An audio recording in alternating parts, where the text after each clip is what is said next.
Your mind should follow the life you choose. At 6:17 in the morning, you open your eyes. For a few seconds, the day is still yours. The room is quiet. The light is soft. Your mind has not been pulled in 10 directions yet. No email has shaped your mood. No message has demanded your energy. No headline has entered your nervous system. No one has told you who you need to be. Then your hand reaches for the phone. Messages, emails, news, notifications. Other people's needs enter your mind before your own intention does. Before you have chosen who you will be today, the world has already started choosing for you. And this is how control is lost. Not always through disaster. Not always through weakness. Not always through one obvious failure. Control is often lost in quiet moments of unconscious obedience. You obey the urge to scroll. You obey the mood that says, "Not today." You obey the fear that tells you to stay quiet. You obey the tired voice that delays the life you said you wanted. You obey the distraction because it feels harmless. You obey the excuse because it sounds reasonable. You obey the emotion because it feels urgent. And at the end of the day, you wonder why your mind feels scattered, heavy, and hard to lead. The truth is simple. Your mind is powerful. But power without training becomes noise. An untrained mind does not naturally protect your long-term vision. It protects your comfort. It protects what is familiar. It protects the old road. It avoids effort, risk, embarrassment, silence, uncertainty, and delayed reward. That does not make the mind your enemy. It makes the mind untrained. This audiobook is not about fighting yourself. It is not about becoming cold. It is not about crushing emotion. It is not about forcing yourself to live like a machine. It is about learning to lead the mind you already have. Because attention can be trained, reaction can be trained, discipline can be trained, identity can be trained. And when these things are trained, your life no longer depends on mood alone. In this audiobook, you will learn how to separate yourself from your thoughts. Pause before reaction. Protect your attention. Speak to yourself with command. Use discomfort wisely. Lead your body. Rewrite identity. Build a daily system. Move through resistance. And rebuild trust with yourself. You will not learn tricks. You will learn standards. You will not learn how to escape your mind. You will learn how to lead it. Because freedom is not doing whatever your mind wants in the moment. Freedom is training your mind to follow the life your will has chosen. You do not need to fight your mind. You need to lead it. And that begins now. Chapter 01. Take back the driver's seat. The first step to controlling your mind is simple. Not every thought deserves your obedience. A thought can appear inside you and still be wrong. An urge can feel strong and still be unwise. A feeling can rise quickly and still not deserve the power to make your next decision. Your mind is not always giving you truth. Sometimes it is giving you habit. Sometimes it is giving you fear. Sometimes it is giving you the easiest way out. Sometimes it is giving you an old memory dressed up as a warning. Sometimes it is giving you a past version of yourself trying to stay alive. And if you have never learned to question it, you will mistake every mental suggestion for an instruction. That is how people lose control without noticing. They do not wake up one day and decide to waste their potential. They simply follow small thoughts without challenging them. Skip the workout today. Avoid the difficult conversation. Start the project tomorrow. Check one more thing before you focus. Rest now, even though you promised yourself you would begin. Each thought sounds reasonable in the moment. Each one feels small. Each one feels like it will not matter that much. But repeated obedience becomes a direction. You do not become distracted all at once. You practice distraction. You do not become reactive all at once. You practice reaction. You do not become inconsistent all at once. You practice letting temporary feelings vote on permanent standards. This is why the first act of self-command is not forcing the mind to disappear. It is seeing the mind clearly. Think of your mind like a GPS. It can suggest a route. It can warn you about traffic. It can show you the old road. It can try to send you back toward what feels familiar. But the GPS does not hold the steering wheel, you do. If your mind says, turn back, you do not have to turn back. If it says, this is too hard, you do not have to agree. If it says, you are not ready, you do not have to wait. If it says, people like you do not change, you do not have to build a life around that sentence. You can hear the thought without becoming its servant. You can feel the emotion without letting it drive. You can notice the urge without giving it your time, your voice, your hands, or your future. This is where self-command begins, not by silencing every thought, but by refusing to treat every thought as final. When a thought appears, your job is simple. Notice it, name it, question it, choose. If your mind says, I am too tired, notice it. Name it as resistance. Ask where it leads, then choose one small action that keeps your promise alive. Maybe you do not finish the entire workout, but you put on your shoes and walk for 10 minutes. Maybe you do not finish the whole project, but you open the document and write the first paragraph. Maybe you do not solve the entire problem, but you sit down and define the next step. This matters because the mind adapts to what you repeatedly allow. If you repeatedly allow excuses to decide, excuses become stronger. If you repeatedly allow fear to decide, fear becomes louder. If you repeatedly allow comfort to decide, comfort becomes the ruler. But every time you act from your values instead of your temporary mood, you teach your mind a new order. You teach it that tiredness can speak, but it does not decide. You teach it that fear can appear, but it does not lead. You teach it that comfort can be present, but it does not get the final vote. That is the seat you are taking back, the seat of decision, the seat of direction, the seat of command. Most people confuse thought with identity. They say, I am lazy when laziness is being offered. They say, I am afraid when fear is present. They say, I cannot focus when attention is being pulled. Those are not the same. The first version traps you. The second version gives you distance, and distance gives you choice. So the next time your mind offers a thought that pulls you away from the person you are trying to become, do not obey it immediately. Pause long enough to see it clearly. Ask yourself, is this thought leading me toward my future or back to my comfort? That question is a steering wheel. Use it when you want to quit. Use it when you want to delay. Use it when you want to react. Use it when your mind gives you a perfect excuse that your future cannot afford. Because your mind will always offer options. Some will protect the life you are building. Some will protect the life you are trying to leave. Your responsibility is to know the difference. You are not every thought that appears. You are not every emotion that rises. You are not every urge that knocks. You are the one behind the wheel, and the moment you remember that, the mind stops being the driver. It becomes the instrument. You choose the direction. You choose the standard. You choose which thought gets followed. Chapter 02. Create space before you react. A mind that reacts too quickly becomes easy to control. Not by your values, by pressure, by pride, by fear, by one sharp email, one cold message, one rude comment, one uncomfortable silence. That is why the next skill is not thinking harder. It is creating space. Most people lose control in the first few seconds. A coworker questions them on a Zoom call, and their chest tightens. A manager challenges a decision in front of the team, and their voice changes. A message arrives with the wrong tone, and suddenly the mind builds an entire story. They are disrespecting me.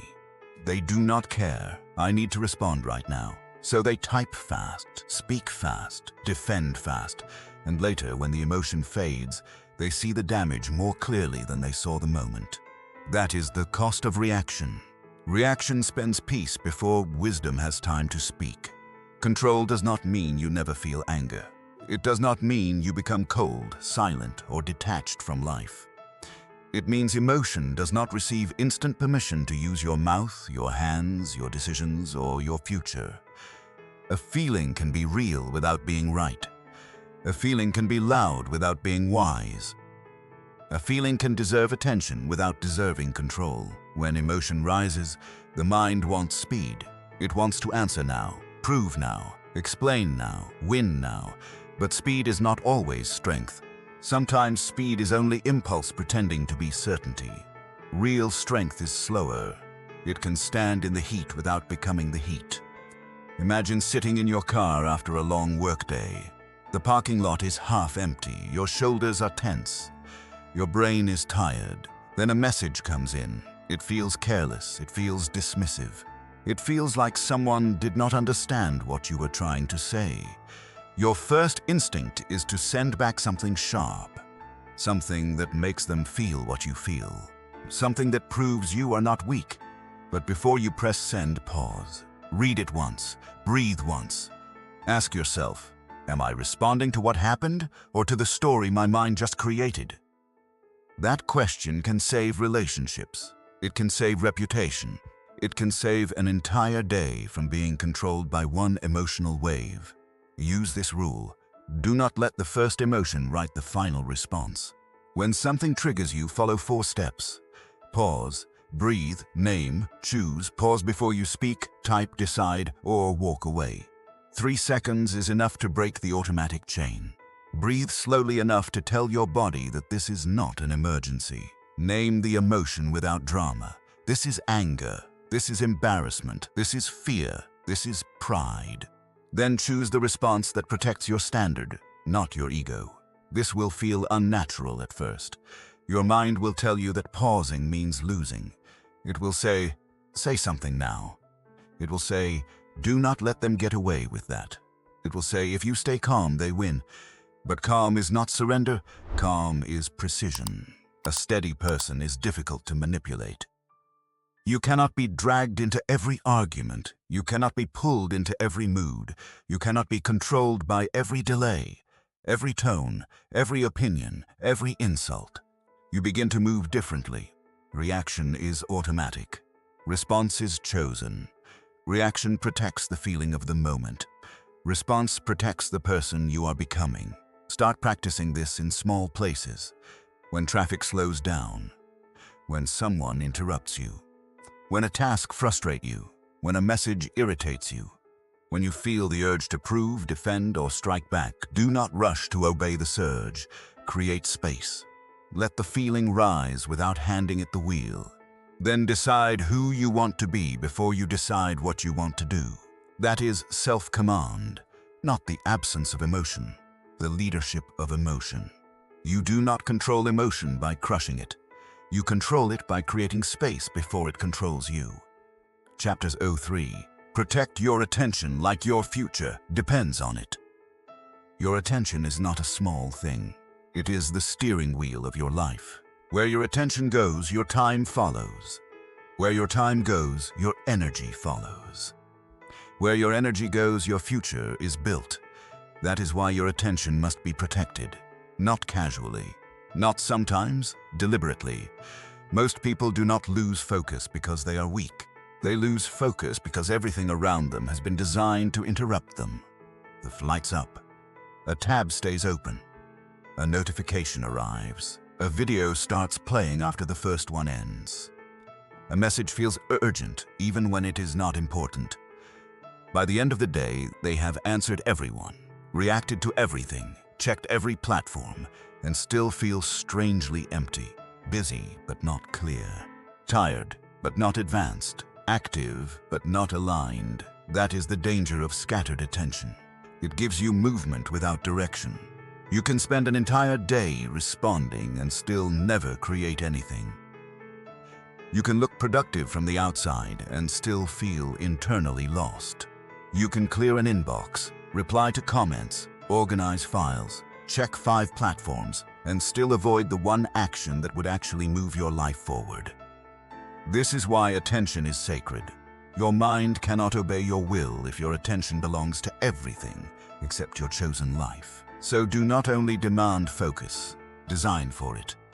If your phone is beside your hand, your mind will reach for it. If your work screen has 10 open tabs, your attention will escape through one of them.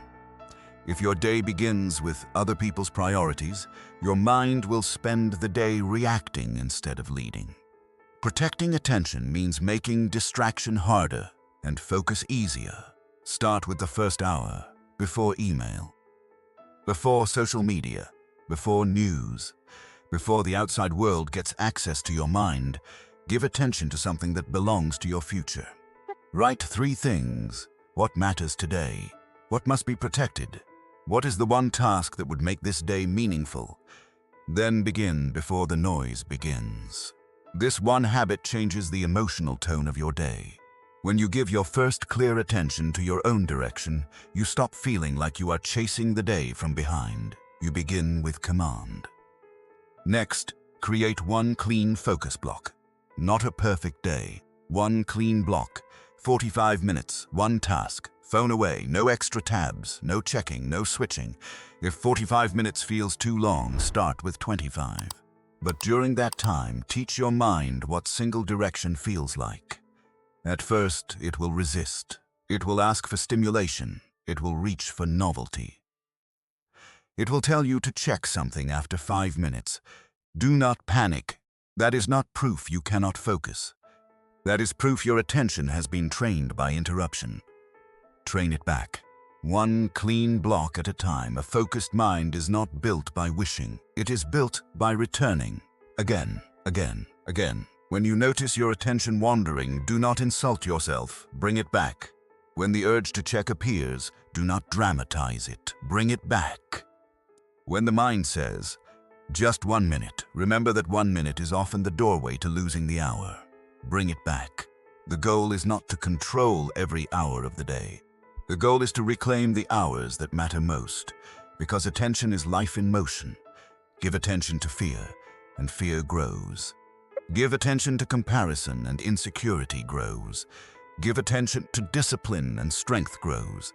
Give attention to your work, and your future grows. Guard your attention, not because the world is evil, because your future needs a place to be built. Chapter 04. Change the way you speak to yourself. The voice inside your head is not background noise. It is training. Every sentence you repeat to yourself becomes a signal. Every signal becomes a pattern. Every pattern becomes a life you either build on purpose or accept by default. Most people never notice their inner language. They wake up and say, I am tired. They face difficulty and say, I cannot do this. They make one mistake and say, I always ruin things. They try to focus and say, I am just not disciplined. Then they wonder why their actions feel weak. But the mind follows repeated language. If you speak to yourself like someone with no control, your behavior will begin to match that identity. If you speak to yourself like someone who quits easily, your mind will search for reasons to quit. If you keep saying you are not ready, your mind will keep waiting for a feeling that may never arrive. This does not mean you lie to yourself. Fake confidence is not self-command. Empty affirmations are not discipline.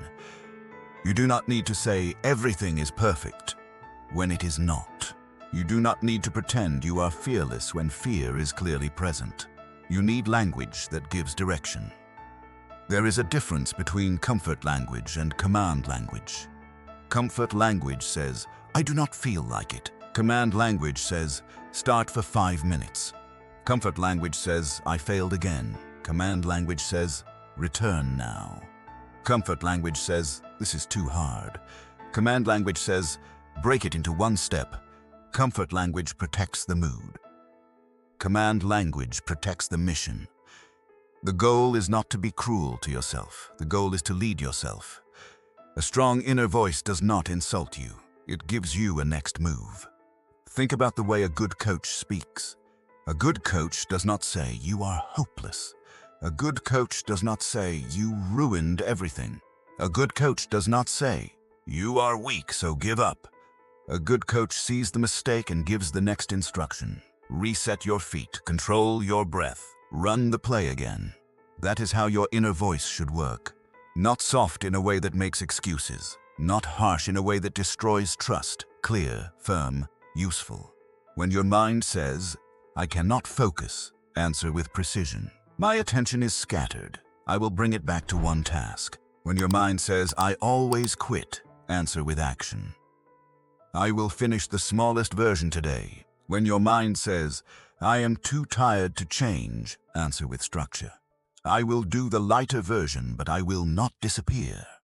This is how you rebuild inner authority, not by yelling at yourself, by refusing to let weak language become final. Words matter because they shape identity, and identity shapes behavior. If you keep saying, I am the kind of person who never follows through, your mind will gather evidence for that belief.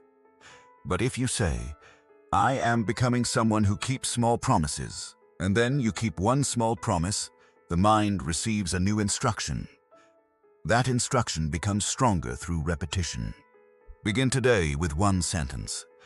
Choose one command sentence you will use when your mind starts negotiating. Start for 5 minutes, return now. Do the smaller version. Breathe before you answer. Protect the first hour. Do not choose 10. Choose one. Use it until it becomes familiar, because in moments of pressure, you will not rise to the level of complicated theory. You will return to the language you have practiced. Speak clearly. Speak firmly. Speak like someone responsible for leading a life. Because every day your inner voice is either weakening your will or training it. Choose the voice that gives you direction. Chapter 05. Teach your mind to do hard things safely. Your mind does not naturally choose difficulty. It chooses what saves energy. It chooses what feels familiar. It chooses what avoids discomfort. That is not weakness, that is design. The mind wants to protect you from pain, risk, embarrassment, rejection, and effort. But the problem is simple. The same mind that protects you from danger can also protect you from growth. So you must teach it the difference.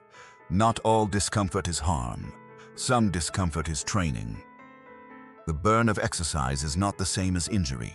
The pressure of starting a difficult task is not the same as failure. The nervousness before an honest conversation is not a sign to run. It may be a sign that you are doing something important.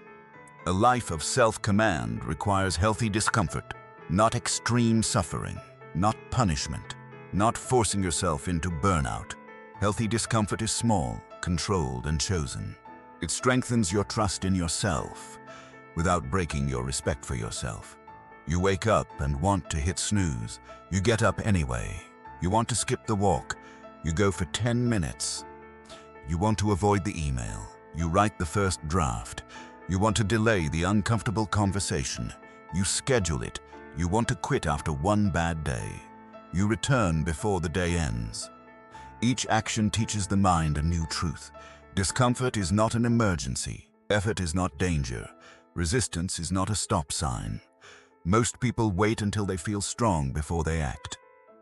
But strength often comes after action, not before it. You do not become disciplined by feeling disciplined. You become disciplined by doing one disciplined thing while the feeling is absent. That is the training. Look at the person who wants to change their body. The hardest moment is not the workout itself. It is the moment before the workout. The shoes are by the door. The couch is comfortable. The body is tired. The mind says, tomorrow, that moment is the gym before the gym. That is where the will is trained.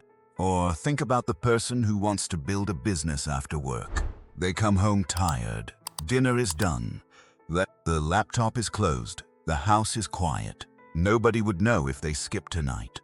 That is the moment, not the big launch, not the public win. The private moment where comfort asks to be obeyed.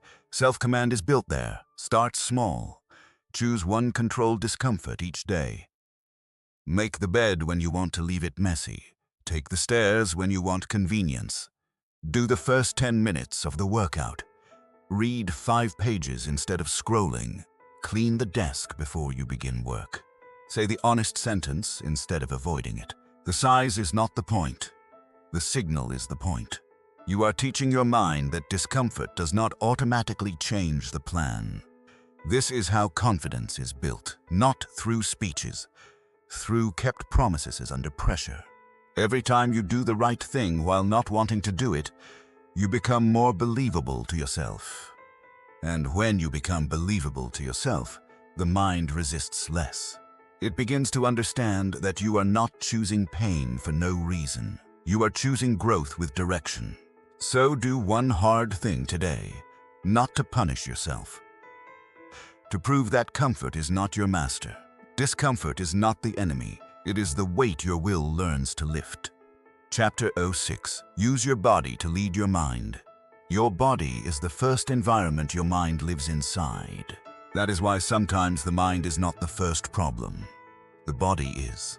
You can try to think your way into clarity, but if your body is exhausted, tense, overstimulated, and underrested, the mind will be harder to lead. A tired body creates a noisy mind. A restless body creates scattered thoughts. A neglected body makes discipline feel heavier than it needs to be. This does not mean every problem is physical. It means your mental state is deeply connected to the way you breathe, move, sleep, sit, eat, and arrange your environment. Many people try to control the mind while ignoring the body that carries it. They sleep 5 hours and wonder why they cannot focus. They drink coffee all afternoon and wonder why they feel wired at night. They sit for 10 hours and wonder why their mood feels flat. They work in clutter and wonder why their thoughts feel crowded. Then they blame their mindset. But sometimes the fastest way to change your mind is to change your state. Stand up. Breathe slower. Move your body. Clean the space. Step outside. Drink water. Turn off the screen. These actions sound too simple, so people underestimate them. But self-command is not always dramatic. Sometimes it begins with basic order. Before an important meeting, fix your posture. Shoulders back, feet grounded, breath steady. A weak posture sends a weak signal. A grounded body sends a grounded signal. Before a difficult task, clear your desk. Remove what does not belong. Place only what you need in front of you. Let the environment tell the mind what matters now. If your desk is covered with old cups, open tabs, random papers, and your phone glowing beside you, your mind receives a message. Everything is available. Everything is unfinished. Everything can interrupt. But when the surface is clear, the task is visible, and the phone is out of reach, your mind receives a different message. This is the work. Begin here. Environment is silent instruction. Use it. When your thoughts feel stuck, take a walk around the block. Do not bring the problem into another browser tab. Bring it into movement.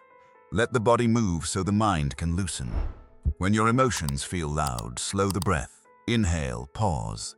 Exhale longer than you inhale, do it again. The body often calms before the mind understands why. And when the body calms, the mind becomes easier to guide. This is not about becoming obsessed with routines. It is about removing unnecessary resistance. Your will should not have to fight a chaotic environment, a sleep-deprived body, and a nervous system running on overload every single day. Help yourself. Put your shoes by the door. Keep your phone away from the bed. Prepare your workspace before the morning. Choose a bedtime that protects tomorrow. Take short movement breaks before your mood collapses. Get morning light before you ask your mind to perform. Stop treating your body like an inconvenience and then demanding clarity from it. The body is not separate from your discipline. It is the ground your discipline stands on. These are not small details, they are signals of leadership. When you lead the body, you make the mind less rebellious. When you organize the physical world, the inner world becomes less chaotic. When you treat the body with respect, the mind receives a different message. We are not drifting. We are being led. Chapter 7. Rewrite the identity your mind keeps repeating. Your mind does not only follow thoughts, it follows identity. What you repeatedly believe about yourself becomes the frame through which the mind interprets every challenge. If you believe you are undisciplined, every hard morning becomes proof. If you believe you always fail, one mistake feels like destiny. If you believe you cannot focus, Distraction feels like your nature instead of a habit you can retrain. That is why change becomes hard. Many people try to build new actions while carrying an old name: lazy, reactive, inconsistent, unfocused, bad with discipline, bad with money, bad with emotions. Some labels were given to you by failure, some by family, some by school, some by one season of your life that you accidentally turned into your name. They use these labels so often that the labels begin to feel honest. But some labels are not honesty. They are history repeated without challenge. You are not required to keep calling yourself by the name of your old pattern. At some point, you must stop rehearsing the version of you that you are trying to outgrow. This does not mean you pretend to be perfect. It means you choose an identity that gives your actions a direction. Instead of saying, "I am disciplined," when you do not believe it yet, say, "I am becoming someone who keeps small promises." That is believable. That is buildable. That gives the mind a path. Instead of saying, "I never finish anything," say, "I finish the next small step." Instead of saying, "I cannot control my emotions," say, "I pause before I respond." Instead of saying, "I am bad at focus," say, "I return my attention when it wanders." This matters because identity changes what the mind notices. If you see yourself as someone who quits, your mind notices every reason to stop. If you see yourself as someone who returns, your mind starts looking for the next possible step. If you see yourself as someone who is controlled by emotion, your mind treats emotion like authority. If you see yourself as someone who practices response, your mind begins looking for space. The label becomes a lens. Choose the lens carefully. Identity is not created by one declaration. It is created by repeated evidence. Every small action is a vote. When you wake up on time, you vote for the identity of someone who keeps standards. When you complete the first task before checking distractions, you vote for the identity of someone who protects attention. When you pause instead of reacting, you vote for the identity of someone who leads emotion. When you return after failure, you vote for the identity of someone who does not disappear.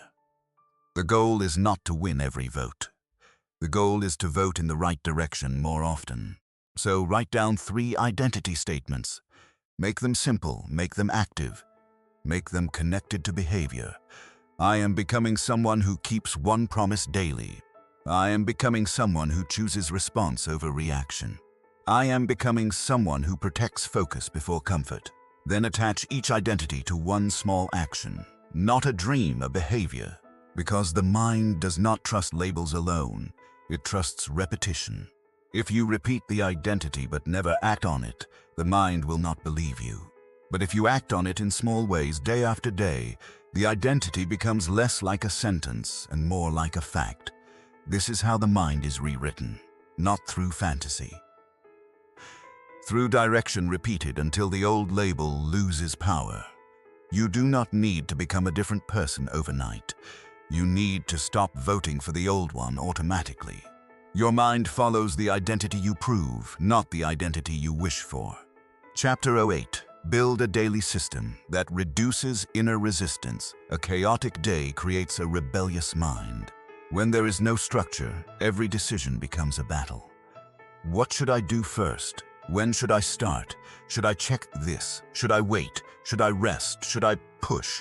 By noon, the mind is tired from negotiating. And when the mind gets tired, it chooses the easiest path. That is why self-command needs a system, not a perfect routine, a simple system.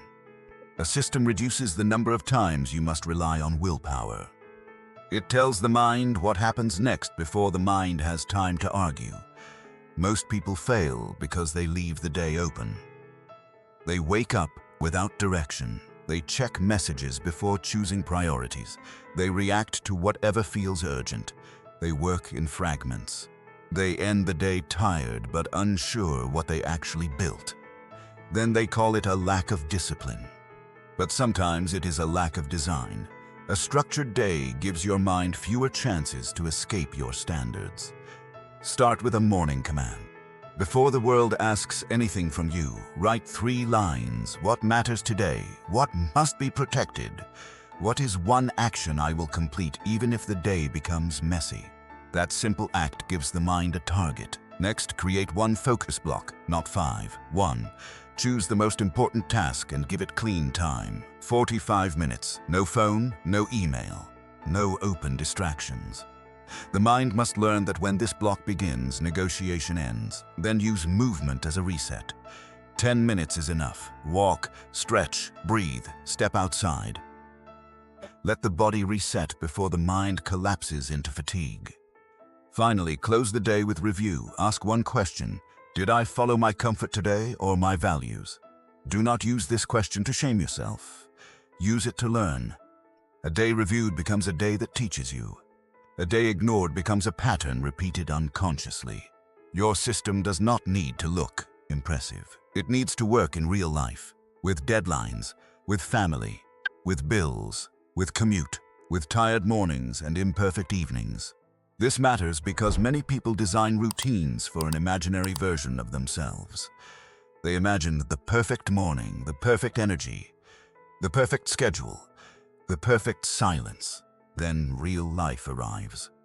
A child wakes up early, traffic is worse than expected. A meeting gets moved, the body feels tired, the evening becomes noisy. And because the perfect routine breaks, they abandon everything. Do not build a fragile system. Build a returnable system. The best system is the one you can return to after disruption, because life will interrupt you, plans will break, energy will change. People will need you.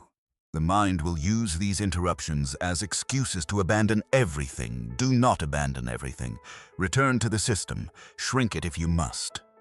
1 line of planning. 1 clean work block. 1 short walk. 1 honest review. That is enough to keep the chain alive. A system is not a prison. It is protection. It protects your attention from noise. It protects your discipline from mood. It protects your future from the randomnesses of the day. When your day has structure, the mind stops asking what to do next. It begins to follow. Chapter 09. Stay steady. When your mind resists change, the mind often resists the very change you need. Not because change is wrong, because change is unfamiliar. The mind likes what it knows. Even if the old pattern hurts you, it still feels familiar.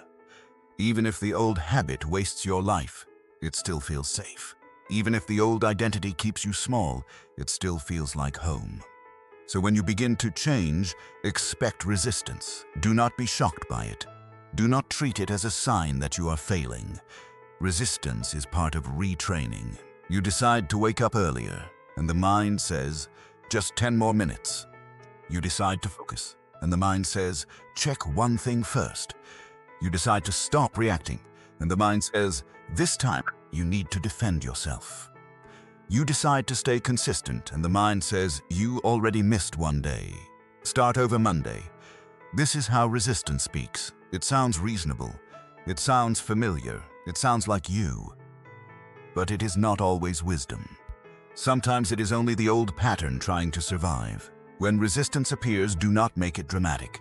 Name it clearly. This is resistance, not truth, not identity, not destiny. Resistance. Once you name it, it loses some of its power. Then reduce the action. If the mind refuses the full workout, do 10 minutes. If it refuses the full chapter, read 2 pages. If it refuses the entire project, open the file and work for 5 minutes. If it refuses the perfect routine, complete the smallest version. This is how you stay steady. You do not need to win the whole day at once. You need to prevent the mind from turning resistance into disappearance. Disappearing is the danger. 1 missed action becomes 1 missed day. 1 missed day becomes 1 missed week. 1 missed week becomes a story. This is who I am. Do not let that happen. Return quickly. Return small. Return without drama.